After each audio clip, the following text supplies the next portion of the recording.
Oh, folks. Yes, you get another oh, folks moment this evening.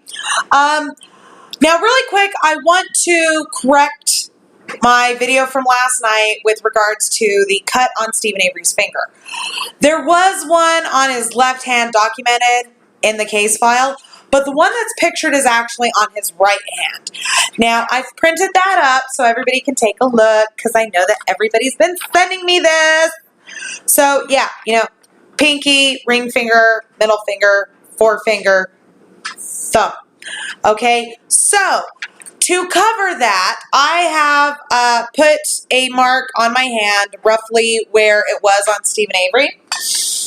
And once again, I have my knife. Now, again, when you're stabbing somebody, you're not going to fucking do it like this. I guess you could, but that's a really awkward position to stab somebody at. What you're going to do is you're going to grab it like this. Now, notice where... Sometimes I'm a child. I'm sorry. Now, notice where the mark is. Notice where it is now. Where's the sharp part of the blade? It's down here.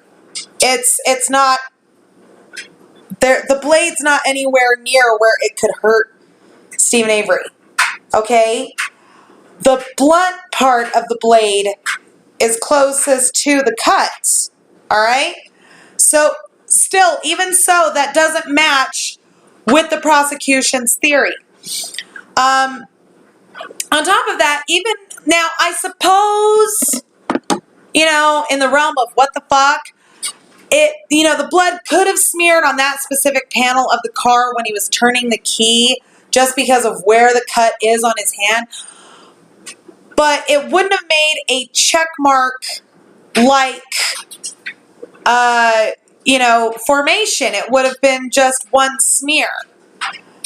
But that was clearly a check mark. That was somebody taking a swab and going like that, or, doing it very haphazardly and half-assed, which, seems to be the Manitowoc County Sheriff's Department's stock and trade, half-ass and haphazard. So, that's what I wanted to correct tonight. So, do me a favor, everybody, quit busting my chops. Now, I wanted to talk to you about the bullet wounds, the bullet wound, because it's total horseshit. Now, here we have the fragment of Teresa Halbach's skull that the prosecution claims is a 22 caliber bullet wound. Now, I've also printed up what is actually a 22 caliber bullet wound in another human skull. So take a look at that. Take a look at that jaggedness here. You've got the very rounded surface. You've got a little bit of flaking around one edge. But look at these striations here. Look at these breaks, okay? Now, this is an unburned human skull. So, had this particular person's skull been burned, you would see this little portion here would have widened up and would have flowered out, and all of this would have burned away. Look how jagged that is.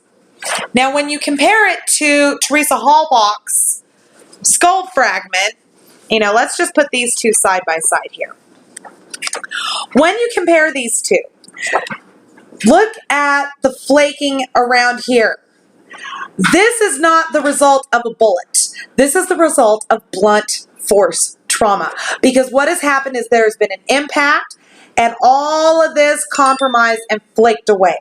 Whereas here, you see all of this jaggedness right along here. See how, it's very uneven, it's very jagged, it's very rigid.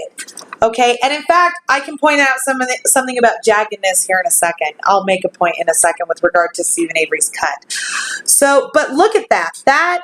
Now, I did try to find a blunt force trauma wound to a human skull to print up for you guys, but oh my God.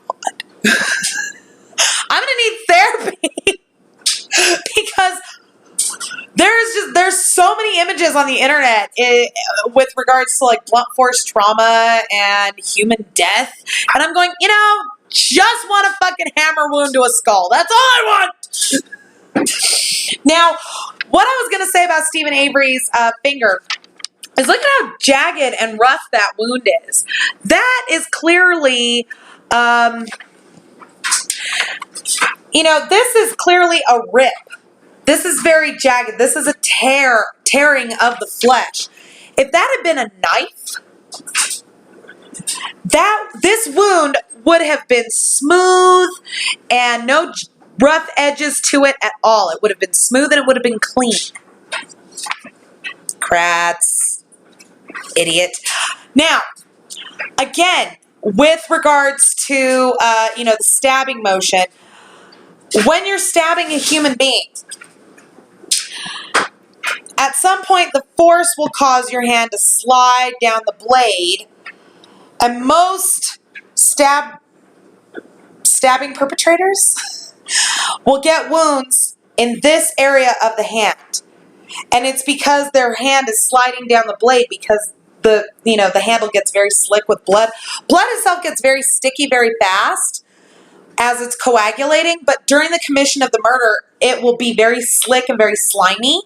So your hand will slide down the blade, and most of the time you can tell who's committed a stabbing because they'll have wounds to the palm of their hand and the webbing between the forefinger and the thumb.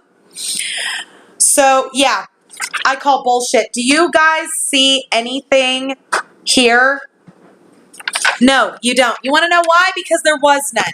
And there's no pictures of Stephen Avery's hands because there was nothing to take a picture of. Now, I have got some really interesting information for you all. More than likely yet another Oh Folks moment this evening. So I'm going to go take care of that. I will leave the links for the GoFundMe campaign down in the description below. Come on, guys. We desperately need some editing equipment in order to make our videos as quality as you all deserve. So donate if you can, but please share. And when you share, don't just share the link. Write a little description of why you think people should give a shit about Clue TV. I will also leave the link for cluetv.net down below in the description. Thank you all very much for watching, and we'll see you next video.